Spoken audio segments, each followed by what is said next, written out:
歡迎又翻到嚟個人意見節目《星斗市民》。今日咧有阿 Real，仲有好精神嘅 Christopher，好精神嘅 Christopher，仲有我 Phoebe，仲有 Phoebe 啊， Yeah 靚聲 Phoebe 啊，靚聲 Phoebe 個樣都好靚嘅，其實係啊，大家睇唔到，可惜。係啊，今日我哋咧有一個topic 咧，想同大家分享㗎。係講咩啊？今日東亞運動會義工。做乜咁詭異嘅？係啊，係啊，我哋講緊呢個東亞運啦。咦，仲有唔夠一個月就喺香港度舉行嘞噃，大家有啲咩興奮之情啊？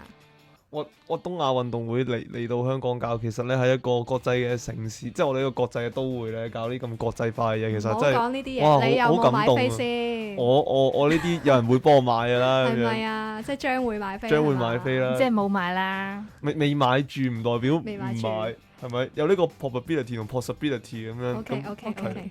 其實阿 Ray 咧都將會買飛嘅，不過咧其實講起飛咧，我就好驚有啲初賽或者預賽咧，因為個個都喺度攏晒去睇決賽，我又驚成個場館空空如也咁樣，然之後幾丁友咁樣坐喺度，好似好冷清咁樣，會唔會咁樣呢 Phoebe？我都諗過呢個問題嘅，即係好似話預賽啊，好多人會中意睇水上活動啊。譬如我依家係做呢一個水上活動嘅聯絡助理啦，佢哋可能個個都為咗睇郭晶晶啊，或者係